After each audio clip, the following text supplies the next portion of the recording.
Hey, what is up everybody? This is Stevie Breach coming to you here today with the news that Teddy Long, holla, is going into the WWE Hall of Fame. I can honestly tell you that we've already had 2 announcements for the Hall of Fame.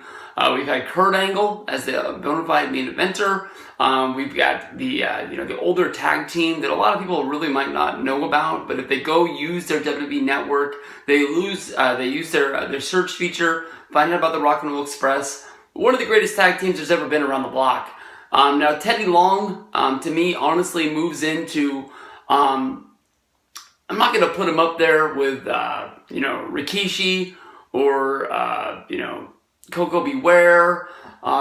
But honestly, I'm hoping that Teddy Long will more than likely be one of the least cared about nominees for this year's Hall of Fame. I guess you can think that with his long-standing, job that he held in WWE, being a figure authority from 1998 until probably, I guess the last thing I can remember him doing was around WrestleMania 28.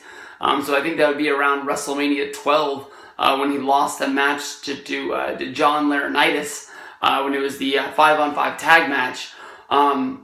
Teddy was around for a long time. A lot of things that you want to remember with him being the GM of SmackDown. A lot of things you can remember that were not so great, like him, getting married to Bobby Lashley's wife, Crystal, I think is what her name was, where Teddy Long had the heart attack from taking too much Viagra. Teddy Long's career started way back in the NWA/WCW era.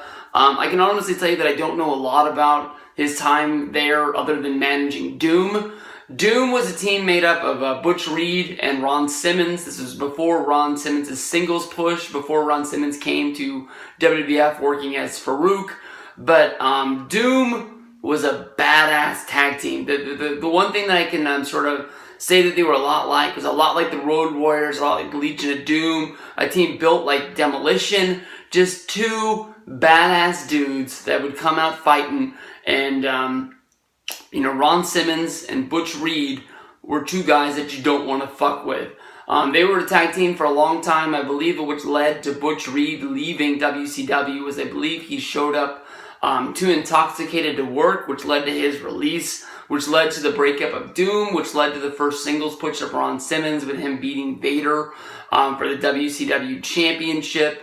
That was built around, Ron Simmons being a great football legend, coming from, Florida State and lots of things like that.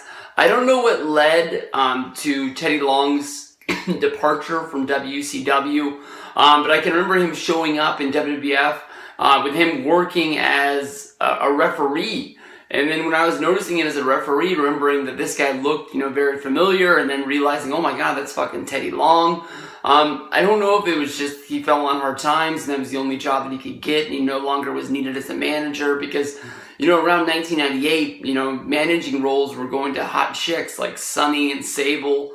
I was going to throw Luna Vachon in there, but she doesn't really fit into the hot chicks. But, the male manager was basically placed on the back burner and sent out.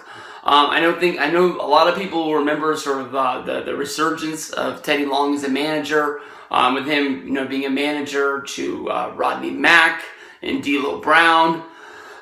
But to me, honestly, those weren't good times. I didn't really like Rodney Mack. I didn't really like Jazz. I think I felt like I knew what they were doing at the time. They didn't really push it as hard as they were doing it, sort of with the gang wars of 1997.